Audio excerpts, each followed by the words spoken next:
بسم الله الرحمن الرحيم إن الحمد لله نحمده ونستعينه ونستغفره ونعوذ بالله من شرور أنفسنا ومن سيئات أعمالنا من يهده الله فلا مضل له ومن يضلل فلا هادي له وأشهد أن لا إله إلا الله وحده لا شريك له وأشهد أن محمدا عبده ورسوله أما بعد فإن أصدق الحديث كتاب الله وأحسن الهدي هدي محمد صلى الله عليه وسلم وشر الأمور محدثاتها وكل محدثة بدعة وكل بدعة ضلالة وكل ضلالة في النار. Ahli hamdlar öwler Allah Taala mahsusdur. Allah Taala hamd edýärys, Allah Taala sığınýarys we Allah Taala'dan bağışlanma dileýärys. Nefslerimiziň şerrinden we amallarymyzyň erwetliklerinden bir Allah Taala sığınýarys. Allah Taala kime hidayet etse onu azarjak ýokdur. Kimde dogry ýoldan assa Allah'dan gaýry onu hak ýola getirip biljek ýokdur. We ýene şaýatlyk edýäryn bir Allah Taala'dan başga hak ilah ýokdur, şärigi ýokdur, deňi taýy meňzeşi ýokdur. We şaýatlyk edýäryn Muhammed sallallahu aleyhi ve sellem Allah Taala'nın guludur, peýgamberidir, nebisidir, rasulydyr. We mundan soň sözleriň iň dogrusy Allah Taala'nın kitabydyr.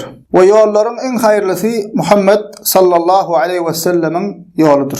We edilýän işleriň iň ýamany dine soňradan ýönkelen, soň tapylyp dine ýönkelen, täze tapylan zatlardyr. We her bir dine soň tapylyp dine ýönkelen her bir zat bid'atdyr. Her bir bid'at bolsa azgynlykdyr. Her azgynlygyň soňy bolsa otdadyr, cehennemdedir. Bugünkü dersimizde aziz musulman doganlar köpüýümüziň eşitip görüp gelýän toparmyzyň üstüne durup geçeriz. O köpüýümüz näme? Bu topar barada eşidýäs. Köpüýümüz belki bular habarlarda görünür. We bularyň edýän erwet işleri barada, erwet hereketleri barada kän eşdenir. Köp ýa-da az, hukman suratda şu döwürde bular barada näme? Köp kişi bilýär. Ol topar hem haýsy musulman doganlar Daesh diýilen topar. O araplar Daesh diýär, Orslar IGIL diýär, türkler IŞİD diýär. Şol Şamda, Irakda peýda bolan, soň Siriýa taraplara geçen, oşo ýerlerde özlerine näme käbir owalar alyp öz ýanlaryndan döwlet gurdyk diýip beren Daesh diýilen topar. Hawa şu näme köpüýümüz eşitdik, aglawa bolamyz görünür, şulaň edýän erwetliklerini, edýän ýaman işlerini, o käbir kişiler şulardan täsirlenýändigini, daşary ýurtlardan, Ýewropadan, ondan bundan şulara gidýärlermiş, goşulýarlarmış. O şoňa beňzeş görünýär näme? Şuň kunna köp kişi näme eşitdiýär, gulagyna uzakdan ýakyndan köp ýa-da az näme degendir şular barada. İnşallah musulman doganlar bugünkü dersimizde şul we şoňa beňzeş toparlar barada görün etmekçi. Gysgaça. Bular kim? Täze dören toparmy, köne dören toparmy, ady näme? Din kitaplarına bular barada näme diýilýär? Peýgamberimiz hadislerine bular barada habar berdimi? Habar beren bolsa haýsy hadisler we syfatlary näme? We başga da şol insanlaryň näme? Syfatlary we ýol ýörelgeleri barada şolaň üstünde inşallah gysgaça şu dersimizde Allah Taala'nın ýardamy bilen durup geçeriz. Hawa musulmanlar bu topar şuň konu diýdik Daesh diýilýär. Başga bir zat diýip atlanýar. Asıl şu taýda görünmediýän topar radikal günümüziň dili bilen günümizde ulanýan sözler radikal düşünjeli toparlar. Soňky ýyllarda bu Daesh adylyň peýda boldy. Ondan Al-Qaida-dy, ondan ýene bir zatdy, ondan raýdy berseň ýene bir zatdy. We häzirki günde hem şol düşünjedäki adamlaryň iň meşhury şular boldy. Şu topar boldy, ýani Daesh diýilýän boldy. Emma häzirki günüň özünde hem bir näçe toparlar we dürli atlar we. Asly näme? Şulaň bir-birinden tapawutlanýan bolsalar Al-Qaida bilen mysal üçin Daesh ýa bolmasa başga toparlan plan topar. Asly şulaň hemmesi bir tohum. Hemme näme? Asly hemmesi bir tohum. Asıl pikir düşünjeleri düýü asly bir pikir düşünje, ideologiýalar bir pikir düşünje, emma öz işlerine näme dürli toparlara aýrylyp dürli atlar bilen çykyp durlar. Şu düşünjedäki toparlary musulman doganlar din kitaplarymyzda harici diýilýär. Köp kişi unu şular düşünürjek bolup her hilekke dürli atlar tapýarlar ýa bolmasa başga birlerini günakarlap durlar, şolardan ýa bolmasa araplary günakarlajak bolýarlar we şoňa meňdeş. Bulara näme diýilýär? Din kitaplarına harici diýilýär. Harici. Ve bu düşünce öz başına bir akida, bir inanç, bir metod, yol yörelgi, haricilik. Ve bu düşünce musulman doganlar täze zat däl. Bu dün tapılan, dün peýda bolan zat däl bu. Ya bolmasa 100 ýyl bundan peýda bolan zatym däl. 500 ýyl bundan öň peýda bolan zatym däl. Ta bu düşünje musulman doganlar Peýgamberimiz sallallahu aleyhi ve sellem'in döwründen işaretlери bar. O Peýgamberimiz sallallahu aleyhi ve sellem tarapyndan şular barada habar berilen bize. Şeýle insanlaryň boljakdygy Oşalaryň syfatlaryny Peýgamberimiz bize habar beripdir. O pikir düşünjelerini syfatlandyryp bize näme habar beripdir. Diýmek üçin näme öwrenýäs musulman doganlar bu düşünjedäki adamlar ady näme bolsa bolsun ýanky diýişimiz ýalakka Daesh bolsun Al-Qaida bolsun başgasy bolsun adyna näme diýse diýsin. Şul radikal düşünjedäki, şul ters düşünjedäki adamlaryň toporlaryň pikir düşünjesi täze däl, könedir. Wagt Peýgamberimiz sallallahu aleyhi we sellem tarapyndan şulaň peýda boljakdygy bize habar berilen hadislerde we tarih kitaplarynda hem peýda bolan fırkalar bular barada habar berilip geçilen we ýazylan. Demek näme eken täze däl bu fırka, köne fırka. We hatda alimlerimiz diýe Peýgamberimiziň şul harici pikir düşünjesindäki toporlaryň sıfatlaryny aýdyp şolar bize tanady şiýaly. Şulardan äge edişiýalakka başga äge eden topor ýok diýerler. Yani şular şeýle bir jikmejik Peýgamberimiz sallallahu aleyhi we sellem hadislerde bize suratlanyrya sıfatlaryny aýdýar, näme üçin bu ümmetin äge etmek üçin şolardan. Şeýle bir jikmejik habar berýär, hariciler ýalakka hadislerde habar berilen we äge edilen başga ikinji bir topor ýok diýip alimlerimiz aýdýar. 20den gowrak şular barada näme hasan we sahih mertebeli hadisler bar diýip näme alimlerimiz aýdýarlar. Näme üçin ýürüýte şular barada Peýgamberimiz sallallahu aleyhi we sellem şeýle jikmejik habar beripdir. Syfatlaryny aýdypdyr. Diýdik şular ýalakka habar berilen başga topor ýok diýdik. Emma hariciler barada şeýle jikmejik habar berilen. Näme üçin? Alimler diýär, haricileriň ummata we umumyny insaniýete berýän ziýany başga fırkalarynkydan has köpürak diye. Çünkü misal için doğru yollan adam başka fırkalar wa, toporlar wa, olar näme inanç we ibadet. Özlerçe bir ýalňyş inançlary wa, belki onanyň soňy näme doglaga elçek. We başka bidgatlary wa. Emma näme dünýäde ganyň küçüklük we şuňa meňzeş näme ziýanlara bular ýalakda eltmeýär. Emma bulan düşünjesiniň soňy we berýän ziýany musulmanlara we insaniýete hemme fırkalardan hem beter. Bizim ziyanı gatı ulu bolan ne üçin Peýgamberimiz sallallahu aleyhi we sellem şeýdip jikmejik habar beripdir şular näme sıfatlaryny, wasyplaryny, nähilekdiklerini, nähilek kişiler boljakdygyny. İbn Hajar rahimehullah alim İbn Hajar rahimehullah diýär, "Ennel havaric şerrul firaqil mubtadi'ati minel ummetil muhammediyye" diýip aýdýar Fathul Bari'de. Diýär şol alim İbn Hajar rahimehullah Allah rahmet etsin. Hawariciler diýär. Bidgat fırkalaryň içinde diýär, en şerlisidir diýär. Bidgat fırkalaryň içinde, ýani fırka diýip näme dogry ýoldan adam, dogry islamdan aýrylyp öýçe bir ýol bolup giden toporlara diýilýär fırka diýip. Fırka topor ýani adam topor, fırka diýdiğimiz adam topor diýdiğimiz. Hawariciler diýär, bidgat toporlarynyň içinde en şerlisidir, en ýamanydyr diýip aýdýar. Geleliň adyna näme üçin bulara harici diýilipdir ýa-da hawaric diýilipdir. Arap dilinde musulman doganlar hawa diýdik näme harici diýilýär ýa-da hawaric diýilýär. Harici sözüň birligi, hawaric köplügi. Näme diýmek we näme anladýar Arap dilinde. Al-Khawarij diýär mufraduha kharici. Khawarij sözüň birligi näme? Kharici diýär. Nisbatun lil kelimeti khuruj. Khawarij sözü diýär, kharici sözüň köplügidir. Kharici sözü bolsa diýär, khuruj sözüne ýaplap şoňa ýonkap aýdylanlar diýär. Khuruj sözüne ýaplap ýonkap aýdylanlar. Khuruj diýmek bolsa diýär, çykmak diýen manyny angladýar. Ýani näme? Kharici çykan köplügi bolsa khawarij çykanlar diýen manyda. Kharici birligi, khawarij köplügi. Manyny näme? Khuruj sözünden şoňa ýaplap şoňa ýonkap aýdylýar. Khuruj bolsa çykmak diýen manyny angladýar.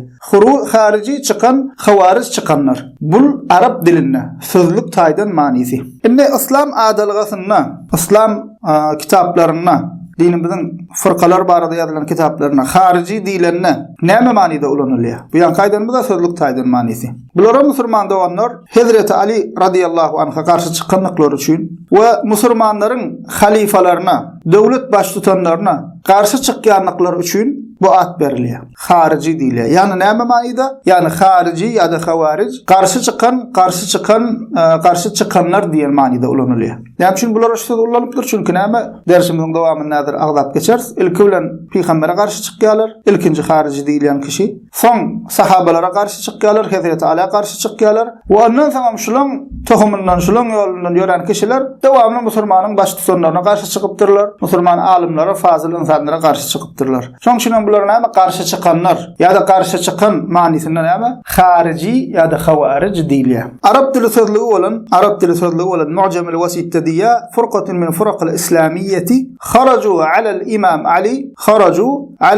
Ali ve khalafu ra'yahu ve yutlaqu ala men kharaja ala'l khulafa'i ve nahwihim diye bu sözlükde İslam fırkalarından yani haricini düşündürenler İslam fırkalarından toparlarından bir topardır. İmam Ali'ye karşı çıktılar ve onun fikrine karşı oldular. Bu at yani harici ya da havaric halifalara ve şona benzeşlere karşı çıkan her kim üçün ulanılıyor deyip aydı. Demek ne bakın Müslümanların baş tutanlarına, halifalara, Hazreti Ala başlık şol başlıklayın. Şondan beri Müslümanların baş tutanlarına, öňde barjylarına karşı çykýanlyklary üçün şol ad berilip durýar.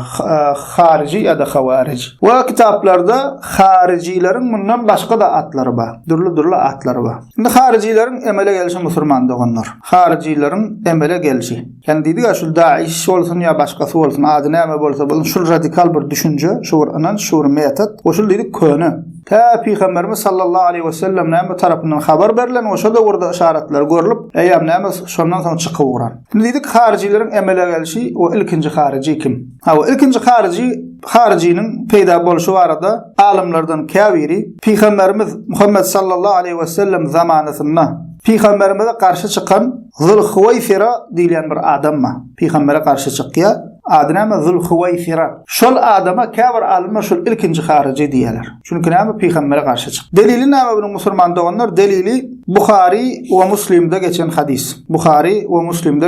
hadis. An Abi Said el-Khudri radiyallahu anhu qala بينما نحن عند رسول الله صلى الله عليه وسلم وهو يقسم قسما آتاه ذو الخويثرة وهو رجل من بني تميم فقال يا رسول الله اعدل فقال ويلك ومن يعدل إذا لم أعدل قد خبت وخسرت إن لم أكن أعدل فقال عمر يا رسول الله إذن لي فيه فأضرب عنقه فقال دعه فإن له أصحابا يحقر أحدكم صلاته مع صلاتهم وصيامه مع صيامهم يقرؤون القرآن لا يجاوز تراقيهم يمرقون من الدين كما يمرق السهم من الرمية آياتهم رجل أسود إحدى عضديه مثل ثدي المرأة ومثل البضعة تدردر أي تضطرب ويخرج على حين فرقة من الناس diye sahaba Buhari ve Müslim'de geçen hadisinde Ebu Said el-Khudri radıyallahu anhu ondan razı olsun. Diye Peygamberimiz sallallahu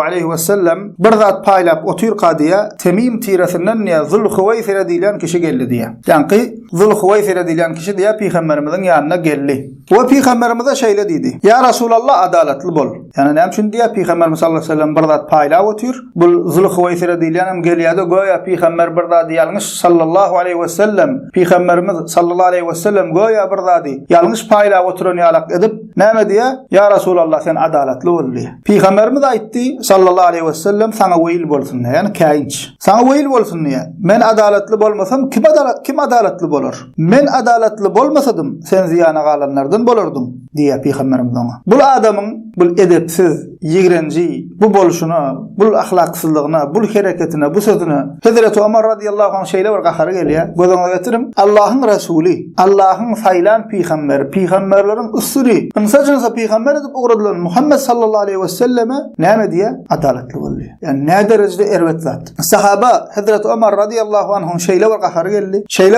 geldi. Ya Resulullah dedi, ursat ber dedi, men mun kellesine alaýyn dedi. Çünkü sahaba bunlarla da çydap bilmeýär. Peygambere karşı zerre ýalçak edepsizlige näme sahaba çydap bilmeýär. Peygamber janyndan beter, peygamberimizi janyndan beter gowurýarlar. Bu herekede Ömer çydap bilmedi, gahary geldi. Ya Resulullah dedi, bunu näme esse bir imansyz munafyk biri eder diýip öz ýanyndan ursat ber mun kellesine alaýyn dedi. Şonda peygamberimiz aýtdy sallallahu aleyhi ve sellem dedi, ona degme ona dedi. Bu kişinin izinden şeýle bir adamlar peýda bolar, başga bir rivayette şuna meňzeşler peýda bolar. Olaryň namazlaryny görüňizde öz namazyňyza göwnüňiz ýetmez. Orada tutuşlaryny görüňizde öz oradaňyza göwnüňiz ýetmez. Olar Kur'an-ı Kerim okarlar, emma okan Kur'anlary kukuraklaryndan, gorsaklarynyň aşak geçmez idi. Yani boğazlarından aşak geçmez. Ok awun bir tarafından girip aňarsyndan çykyp gidişi ýaly dinden çykarlar dedi. Alamatlar diye, yani şular peýda bolan şu sıfatlar boşalan, şolar da onu bilmek üçin alamatlar näme diye Peygamberimiz elinin bir egninin, yani eline ýakyn ýeri aýalyň gowsy ýaly bir et bölegi ýaly sallanıp duran golok gara adamdır dedi. Yani Peygamberimiz şeýle jikmejik sıfatyny aýtdy. Şular peýda bolanyň içinde şul adamın bolar dedi. Bu haçan peýda bolar dedi. İnsanlaryň arasynda bölünüşip ihtilaf bolanyň bularam peýda bolarlar dedi. Buhari Müslim'de geçýär bu hadis. Buhari Müslim'de geçýär bu hadis. Ine doganlar şul hadiste geçen kişi wa Zulhuwayfira. Yani Peygamber'e adaletli bol diýen kişi. Yani gödüňize getirim. Yani diýişim ýarakda ne derece erwet adam. Ne derece erwet adam ki Allah'ın saylan adamını, Allah Teala'nın saylan Peygamberine ve Peygamberlerin içinden üstünlerinden bolan Muhammed sallallahu aleyhi ve selleme ınsacınsa uğradılan adaletin nämedini, imanın nämedini, insafın nämedini öğretmek için uğradılan Muhammed sallallahu aleyhi ve selleme şu sözü deyip bilecek derecede erwet adam. Ve şul adama ulemalardan kafir näme diýerler diýip aýdýardyk. Şul ilkinji harici diýerler. İlkinji harici şul adam diýerler. Hawa şol ilkinji harici diýen alimlerden birim kim? İbnül Cevzi rahimehullah. Telbisu İblis adlı eserine diýär. İbnül Cevzi rahimehullah "Fahada awwal harici kharaja fil İslam" diýär. Bu kişi diýär İslamda peýda bolan ilkinji haricidir diýip aýdýar. İslamda peýda bolan ilkinji harici şol kişidir diýip aýdýar.